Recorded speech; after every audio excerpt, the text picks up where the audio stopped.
Welcome back to the 1871 podcast with me, Mark Roach, my co-host Johnny Hunt, and our special guest for this evening's episode, who is Darren Witcoop. And Darren is the sports news editor for the Sunday Mirror, covering the EFL among many other things that he does. And just a heads up for you that Monday night at 9 p.m, possibly our last ever 1871 podcast episode, with me, Johnny, also Dylan Kerr, and Reading fans Ewan Carr and Alex Blissett. So Ewan Carr, occasional co-host, and Alex Blissett, 1871 podcast superfan. But I said possibly the last ever episode, and Johnny's got something to do with this, by the way. A big thank you to everyone who reacted to that announcement on social media, on Facebook, Twitter, and Instagram, just with some really positive feedback in response to our announcement that Monday's episode might be our final ever episode. And to clarify, what I mean by that is people weren't really positive because it was going to be the last episode. They were very positive about the podcast and said, oh, it's a shame it's stopping, would love for it to carry on. So who knows, it might not be the last ever episode, especially if Johnny has anything to do with that. So Johnny and I met up about 3 weeks ago, Johnny, was it, in Dublin? Yeah, absolutely. I had a trip over to Ireland, first time ever in Dublin, met up with Johnny, and I don't know if you've been in those hotel receptions where they bring over nuts to make your throat dry so you order more drinks.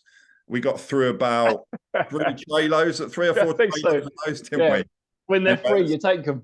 That's it. Yeah, it's good to catch up with you, Johnny. Absolutely. So, who knows? We might do some more episodes, and Johnny, being our kind of voice of the fans, might persuade us to sort of, I don't know about a series 3, but yeah, Let's do something. Not beyond the realms of possibilities. So, apart from our catch up in Dublin, Johnny, what did you do over the summer? Jeez, work. Yeah, holiday. Did you get a holiday or not? Well, it doesn't. You don't have holidays in Ireland. You just look at the rain outside and go, "That's great." It's like Father Ted in the caravan, when the bigot jumping around, doing all that, and all you want to do is drink. Oh, that's about it. It's been horrible over here. I must admit that on my trip to Ireland, it was only 3 days, but it did rain pretty much the whole time, and on the rare occasions when the sun come out, there was still a black cloud. But anyway, that's enough about the weather. This is a podcast about Reading Football Club. So delighted to be joined by Darren. So thank you, Darren. Thanks for joining us, and welcome to the 1871 podcast. Thanks for having us on. And we were talking about food before, weren't we? And talking about nuts and the weather. It does get better than this, I promise. So let's get started, and let's have a recap, because we announced Chris Wilder as the new manager, didn't we? Yeah, that went well. And then we were pretty sure that was a done deal. But it's been a bit of a weird summer, hasn't it? And we finally got the new manager, sort of came out of the blue, Reuben. And even then, when that was announced, people were going, is it actually, has that actually been announced yet? So I think people were kind of burnt a little bit by all the hype, the Chris Wilder stuff. And certainly we were, hold our hands up to that one, but we were pretty convinced. We think it was a done deal, and then something happened. Club couldn't give him assurances. We heard that also Carl Robinson was offered the job and turned it down. That's how bad things got at Reading. Nothing against Carl Robinson, just more to do with the situation at Reading. But look, we've got Reuben Sellers. So let's have a recap. Johnny, just summarise from the end of last season to now, what are your thoughts? Go. Pain. Ouch. Positivity. Then today, back to reality and possible embargoes, and obviously into Darren. It's a lot of stress for fans. The owner issues about the embargoes, about the tax issues. it's hard going for fans. Like, all we want is our club to survive. We've got the campaign against the owner, which is, you're trying to be positive about the team and the players, but you've also got the owner issues going on, which again, things sound like they haven't been paid. Darren might know more about what's going on from what he hears, but it's a you get the good news about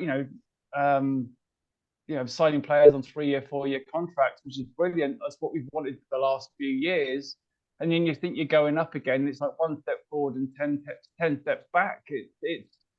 It's stressful, and and we don't know. Again, we're back into this unknown anxiety world of Reading. It's toxic. It's not great for everyone. Everyone then jumps onto conclusions, social media posts, and everything goes a bit crazy, and it just doesn't help anyone. Yeah, well, let's bring Darren in now, and delighted to have you with us, Darren. And you obviously, hear stuff about the EFL and the different clubs, including Reading. But as a journalist, as a sports journalist and editor, what have you made of the Reading situation? Not only in the summer but before that. What do you think of what does it look like, Reading Football Club from the outside? Well, it's been like a soap opera, really. I mean, you mentioned Chris Wilder. God, it feels like a lifetime ago now. I mean, I'm not a Reading fan myself. Obviously, I hear lots of things, and I actually know Chris personally, having dealt with him for quite a few years, and I know there were a lot of talks went on and on and on, and a lot was agreed, but it wasn't finalised. His backroom staff, there was a slight issue there, but in the background, all that was going on was obviously with the owner, the issues of the tax bill, obviously, which has come up now, and the embargo, and obviously so much uncertainty. Chris decided, I don't want to get involved in this, which is fair enough. And then obviously things just spiraled since. And then, as you said, just when things are getting on an even keel, signing a few players, I had a couple of names they were close to bringing in. This week, I believe, even today, last night, I heard that they were quite close to bringing someone in on loan from the Premier League. They were looking at a young player who's played in the division before, and it would have been a good signing, actually, for yourself. We're giving you a few goals. And obviously, that's now not going to happen. He'll probably go elsewhere, and he'll be a loss. And I suppose he's not the only one, and that's the biggest problem. You're playing catch up with the rest of the division, and you now have the season's just over a week away from starting, and you want to hit the ground running, don't you? Like every club, and it's like every division's hard, but it's going to be difficult for you. Clubs are going to enjoy coming to you as well. Nice big grounds. It's going to be tough, and obviously you see the team more than I have, but looking at it, you're sort of 6 or 7 players. But the manager said that already, isn't he? Sort of 9 or 10 he wants. You're a good 6 or 7 at least away from competing is the wrong word, but from being in the right end of the table. And I know it's a long season, and I think you look at Derby last year, they had a lot of issues, and they've all of a sudden signed lots of players. It took them a while gelling. So, they just missed out in the end. You might have a similar issue, but obviously they had a new owner. So obviously that was a slight difference with yourself. At the moment, there's so much uncertainty, really. That's the and a question for both of you. So I'll start with you, Darren, on this one. Reuben Sellers, what do you make of him, coming down from Southampton into League One as Reading manager? Do you think that's a good move for Reading, or do you think there's a risk, or what are your thoughts about that? It's a difficult one. I mean, obviously it's always a risk. He doesn't know this division before. One good thing is he knows players in England. He's played here. He's managed, Southampton last year. He's been at the club for a while, which is obviously beneficial.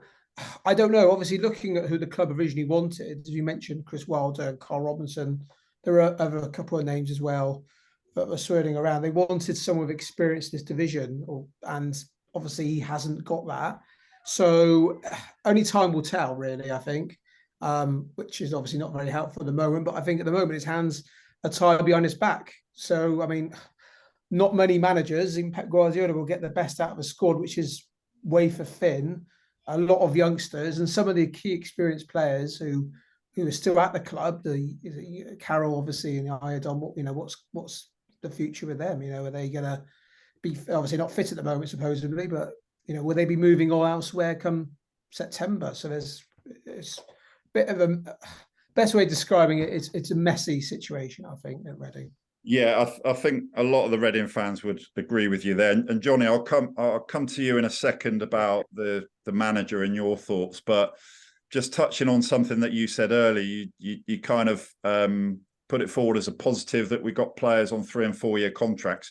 But for me, there's also some alarm bells with that. That's in a way a potential red flag, because if you go back to the problems that Reading have had with players on long contracts, and then, you know, a lot of the Reading fans didn't like, if you like, what they perceived as lack of effort on behalf of some of the players that were coming to the end of contracts and that sort of thing. That's a bit of a worry, potentially. You know, it might, like you say, it might be a positive that we've got them on long term, and this is start of a rebuilding process. But also with the manager situation and what you said there, Darren, it's an unknown. No one knows what's going to happen. But Johnny, if you look back to the, if you like, the post Medeski era at Reading, you look at Jaap Stam, came in, got to the playoff final, you know, good first season, and then it went wrong. Even Veljko Paunovic came in. I think we won the first 7 games, didn't we? And then we just timed it right, so we were the top team outside the playoffs at the end of that season, and then following season didn't go well. And then, you know, last season we had a reasonable start. I think we had a chance to go top at one point fairly early in the season, didn't we? I think it was the game against QPR. Now, to me, that sounds like when a new manager's come in, and I'm talking about a post-Medeski era where before that, you know, when John Medeski was in control of the club, built the club on solid foundations. You know, highlights included Kevin Doyle for whatever it was, 60, 70,000 from Cork City. You know, that amazing 106 season, that amazing first season in the Premier League, where we just missed out on a European place. It's, you know, it's quite a while ago now, but it doesn't seem that long ago, especially with all the pain that we've had to put up with since. But there does seem a bit of a trend. It's like new owner comes in, new manager comes in, we make a good start, and then we fade away. That's been the pattern in recent years. So, you know, God help us if he doesn't make a good start, we might be in trouble. But just talk to me about your thoughts on the whole kind of manager mess, as Darren referred to it. You know, the club is perceived as being in a bit of a mess. I don't think that's being harsh. I think that is the way the club's perceived internally and externally. The manager situation looked like Chris Wilder. Eventually, he backed away. Carl Robinson apparently offered the job, turned it down.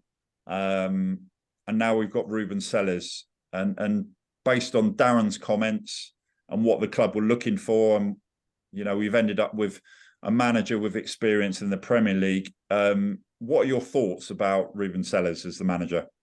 I think fair play to him, to be honest, because he obviously knows the situation that he's walking into. I think, you know, Mark Bowen and Brian Carey, you know, they're doing the stuff behind the scenes to get the playing side of the club back to where it is. You know, we've the manager brought in his own staff in the last couple of days, but like, you know, we don't know what goes on.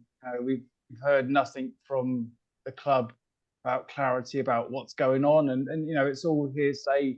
Everyone's checking the embargo site on the EFL to see what one we've got this week. 3, 2, or 1 that's left. Maybe one will come back up, you know, for the, you know, the tax man again.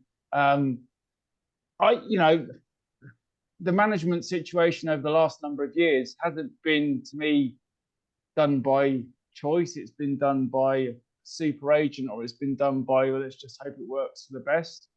When we talked about Chris Wilder, we were going, yep, he was a good fit for the club needed. But then he needs his reassurances as a manager that he's going to get what he needs, and clearly that wasn't the case. And the club isn't in a good place because of the owner. The Sell Before We Die campaign that the fan groups are all behind.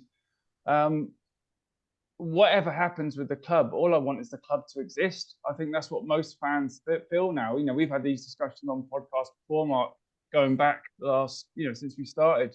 What will happen if we got relegated? And now we're seeing the reality of it. It's a horrible place, But then the EFL needs to take accountability that 1 month ago we owed the tax man, we paid that.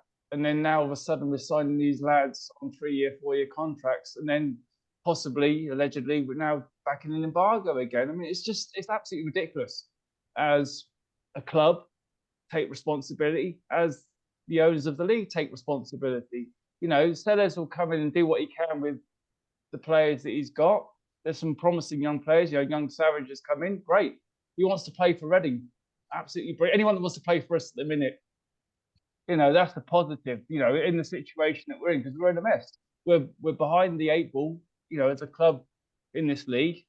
We should be ahead of it coming down from the Championship, but we're not, because we're still under these kind of different issues around money. And, we've signed someone like Savage apparently for money, where we couldn't before, but now we're back in the whole, it's a shambles. It's an absolute mess. It's horrible, and when does it end? We keep going 1 step forward, 10 back. And we've had this the whole summer, the whole last 2 years, 3 years, 4 years, 5 years. Where does it stop? We've talked about administration, liquidation. You think you're moving forward, and then we get hit again. And, and it's our club. It's like the fans' club. The owners, players, people come and go. But it's my hometown. It means the world to me, Yeah, and we often talk about the inverted commas, the good old days, Dylan's time at the club, record-breaking Royals, the 106 season. We do talk about that on this podcast. It's called the 1871 podcast, and that's partly in reference to the fact that we're looking back, with a lot of the guests that we've had going back to guests that have been Reading players back in the 70s, Laurie Sanchez, Bob Leonard Dutsey. We've had players like Trevor Senior and Martin Hicks from the, into the 80s, and still waiting for Michael Gilks and Phil Parkinson, by the way. So whenever you're ready, guys. But, we do talk about that. But the common thread with those seasons was a feel-good factor around the club. And it's not being pessimistic. There isn't, of course, there's people who are optimists and there's people that are pessimists. But it is a cause for concern. I'm with you on this, Johnny. But should we, let's talk about, hopefully find some positives. So like you say, we've got a few players coming in. So Harvey Nibbs from Cambridge United. Yeah. We had a chap before who did quite well, a forward signed from Cambridge United, didn't we? He scored a few goals in the 106 season. Mr. Kitson, do you remember him? He did quite well, didn't he, for Reading? Yeah. Sam Smith's come back. That's another positive. There's some positives there, but it's like you get the positives and you hit the negatives. It's like total bipolar football. Yeah, and Lewis Wing's another one. Charlie Savage, but and we're not quite sure what's happening with Theo Walcott. We don't know if there's. What have you heard, Darren, about Theo Walcott? Like everything, this has obviously been dragging on for a few weeks, like Luke Amos, because I was told that Luke Amos was pretty much done about a week ago, and nothing's happened. He hasn't featured, I don't think, for you in a last couple of games. I don't know what the latest is. I don't know if he's had an injury or there's a problem there. I'm not quite sure, because financially there was no issues as far as I was told. So. I mean, he had quite a lot of issues last year of injury. So maybe the club looked at it and thought, well, we need someone. I don't know. Until the club come out and confirm it, all I heard essentially was that it was pretty much done. But then if you look at it, there's other players. The trialists they have in obviously want to impress, but the trialists are actually, there's a lot of free agents out there still. Lots of good who could do a good job. It's all about the players. I mean, I look at Reading, and it reminds me a little bit, sorry to say, about Wigan. last year, where they were, again, didn't know they're coming or going. There was trouble with the owner. The players weren't being paid. And what players want to sign for you? That's the problem. And that's not a knock on any club, but players obviously want contracts. Hence, you've got Triadists in who are trying to win that because they haven't got a club. So it's very difficult. But I mean, Hardy Dean, if he does come in, who's a good, solid championship player for years, he can do a decent job for you. I did mention a few weeks ago Chris Martin, which I didn't get a great response from. I know he's been with you previously, but they were looking at him because I think the club were looking at their list and there was a lot of young players there, and I think they needed someone, even Nibbs and Smith. You look at them; they're not old players; they're young. So there's a lack of experience there, and I think that's what Dean would have brought. But then, obviously, now with this uncertainty of the embargo, which obviously hasn't been confirmed yet, but that's going to add to the mess of the situation. Really, these trials are going to stay because looking at your squad, I'm a Cardiff supporter myself. All right, that's it. You didn't tell us that before. Now, right? This. No, I didn't tell you that. I do apologise. Give us Jackie Mayte back. Right. I try and keep that quiet. But yeah, I mean, I've been a Cardiff supporter, and I thought. Mind you, can I just interrupt? Sorry, Robin Friday, Reading and Cardiff. So yeah, exactly. We'll forgive you. Have that one. Yeah. So anyway, there's so I all season I thought Cardiff were going to go down after seeing them. It was a real struggle for Cardiff last year, and obviously it's a lot as your team. Obviously, when I go to games, I'm a neutral, of course, but as your team, it's quite stressful when a relegation battle, and then it's as a fan. Again, I'm not trying to be pessimistic, but like you watch the championship games. As a fan, if you go to the game, you've got the red button, away game or what have you, and it's almost drops off in League One and League Two, and I think that's not right. But you don't have doesn't have the same coverage, as you know, and it's everything, and it's the same with players really. So that's the biggest thing where you cannot stay in this division for years. And look how long it took Sheffield Wednesday to come up, Ipswich to come up, who are being quite established for a few years now. So I mean, actually looking at the division this year, League One. It's on paper, obviously, everyone says that, but it looks an easier division than last year. We look at last year, how many big teams they were. They all seem to go up. Obviously, Plymouth a surprise going up. But so, if you can get 3 or 4 or 5 players in who know the division, then there's no reason why you can't be challenging because there's some good players at Reading. I know there's Holmes and there's a good player, and but there's just a few you need really. And I think also that's a good point that you made. So the clubs that went down the season before last, including Derby, they all did pretty well. I think Derby just missed out, didn't they? The other two were in the playoffs. So I think we're hoping, fingers crossed, and I agree with Johnny. There is a concern about the state of the club as a whole, but in terms of next season, I think if we win more games than we lose, it'll be a start because we've had a run, the last few years. We haven't won since February the 25th. I think that was the start of it. So, let's hope. And we've got the local derbies against Oxford and Wickham.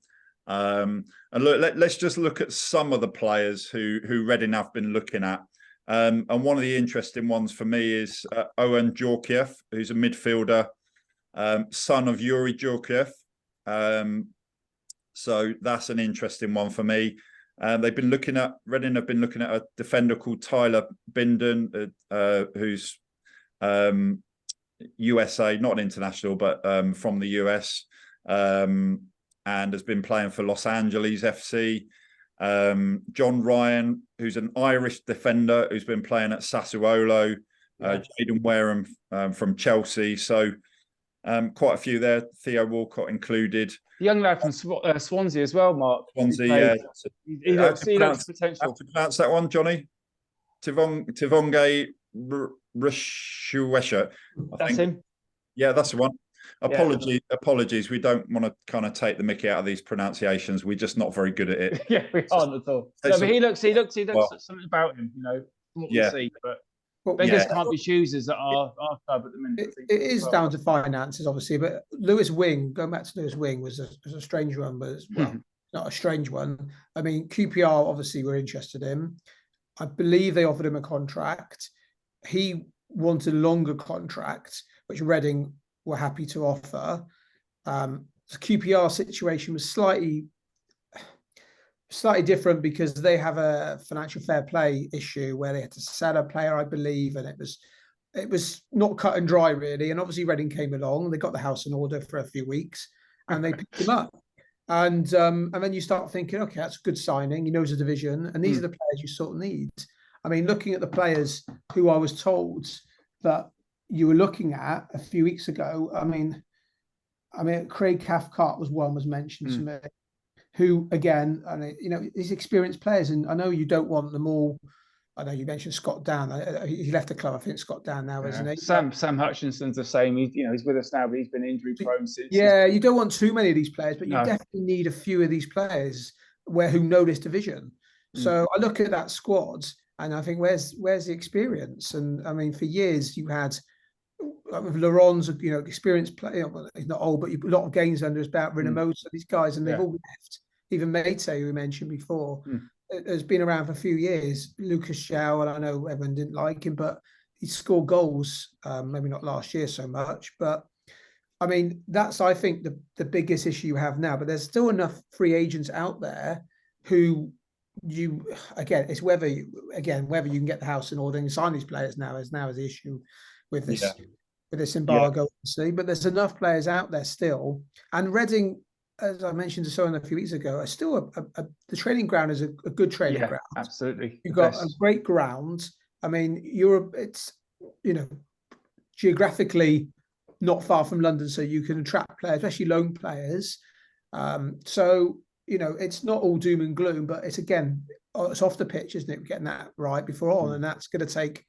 It looks like a while, and if it takes a while, the season starts in a week's time, and as you want to hit the ground running, you don't want to be playing catch up by sort of October, because obviously you want to get this division as soon as possible. So I think it's a big few weeks for you now, I think, off the pitch and seeing what the situation is. Obviously, the club haven't mentioned anything about the embargo yet. I've not had it confirmed, but there's no reason to believe it's not true. But I think, considering that I was told that they were close to signing a player last night, and then it went deathly silence today on it, and I heard nothing about it, and just had a message from someone saying it's not happening. That's all I had. So I don't know what happened or what, but you put two and two together and you think this, the embargo has caused the issue there. So, and that's the problem. You don't want to keep losing out on these players, because that's ever close will come along and snap them up. I think that's the thing, Darren. From over the summer at the start, we were kind of promised as fans it was going to be a reset. It was going to be we've learned lessons from stuff up to the last 2 years, all the points deduction. And everyone's going, okay, we'll give people a chance, we'll start again.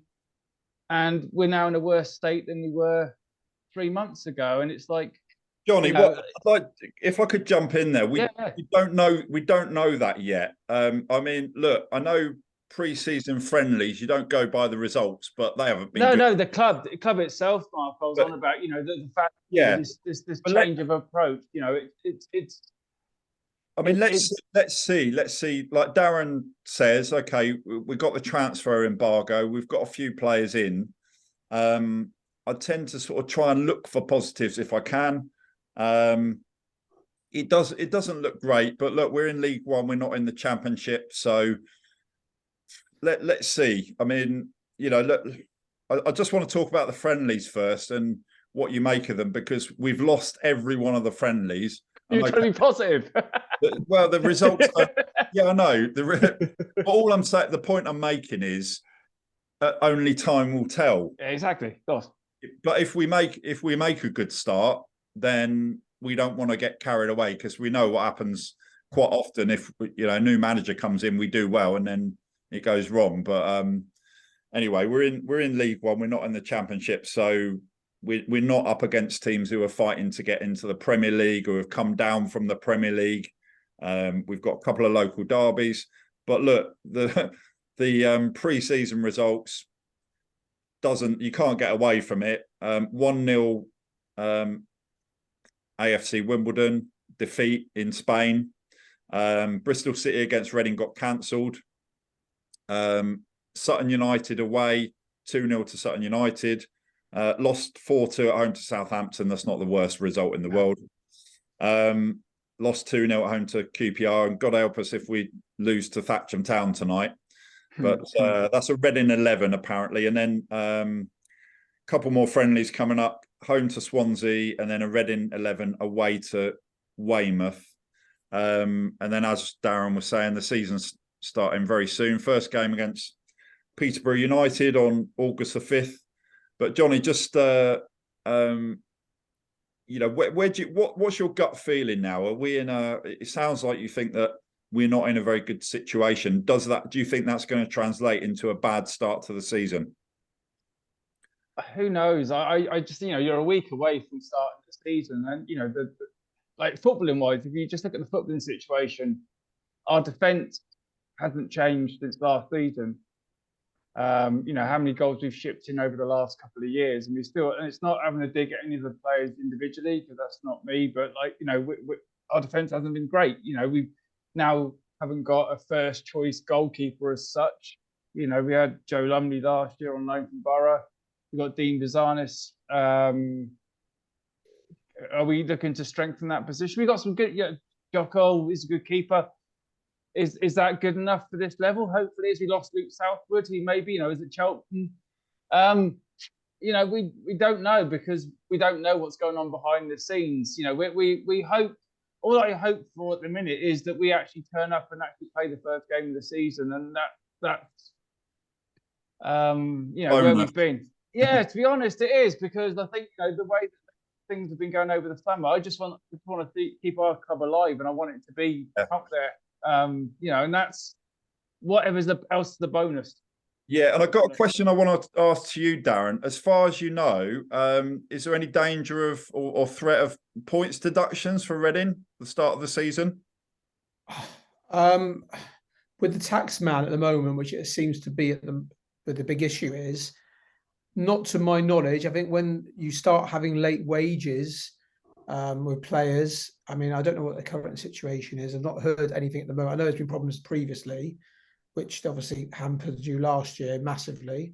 But I mean, the EFL at the moment are probably watching developments, but regarding the taxman, I mean, if you look at some of the clubs, you're not the first club to have an issue with a taxman paying him, but it's the last thing you really want, because you have to pay and you have to find the money. And if as an outsider looking in, to go from signing players all of a sudden thinking, things looking a bit rosier, to supposedly more issues, you've got to wonder if the thing will continue again, the same thing where it might get paid, you might bring more players in perhaps, and then the same thing happens again. So there's obviously something not quite right, what's going on there. So I suppose the club will probably, whether they're in embargo or not, will probably have to put a sort of statement out to deny or confirm this, which might come out this evening or the next day or so.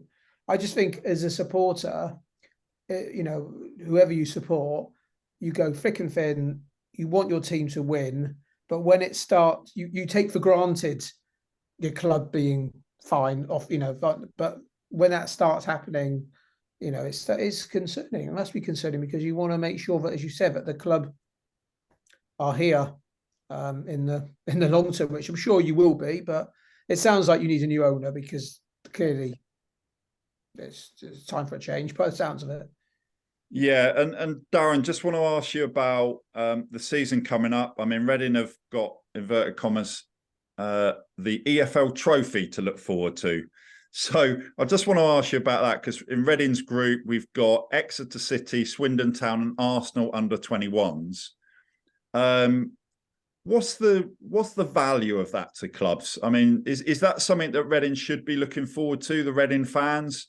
Is it a bit of a waste of time? What are your thoughts? What do clubs kind of think of that? As a supporter, as a club, you get to the final, brilliant, great day out, but before that, really, it's gotta be the league is priority. If you look at the gates around for this tournament, this competition, just barely 1,000 sometimes stretched to. So to be honest with you, the league's more important. Listen, if you get through, look at last year, was it Bolton and Plymouth, I think, the final last year? I remember it's like the old windscreen trophy years ago. No one really cared about it until you got to the latter stages, and I think it's been like that now. This competition, it's obviously a bit new to you now as a Reading fan, but you probably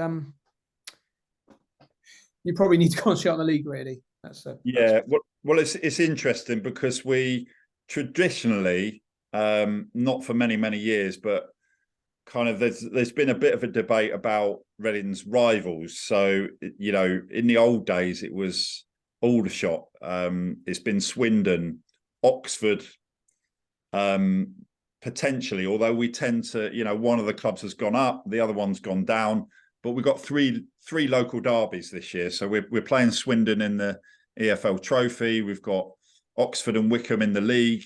And like you say, I think it's all about the league, really, isn't it? That's got to be the priority. But Arsenal under 21s, I don't know. I think it's going to be, you know, one of the greatest days in Reading's history was the winning the Simod Cup at Wembley, and you know, we've held a trophy up at Wembley, even though, you know, it doesn't really matter to a lot of other clubs, but to Reading, it's, you know, it's one of our greatest days. We went to Wembley, we won a trophy, and for Reading fans of a certain age, that's one of our greatest memories.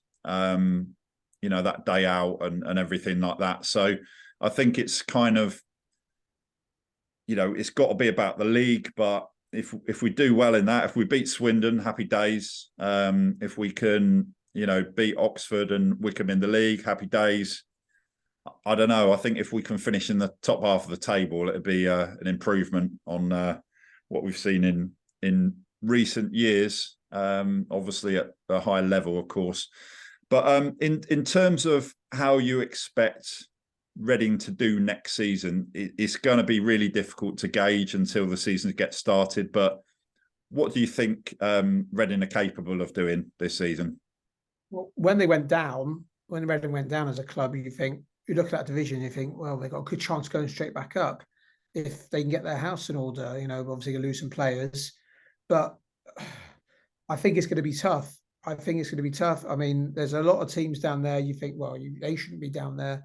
But then you've seen other clubs of similar size, perhaps, struggle. As I mentioned before, clubs will enjoy coming to the Madejski.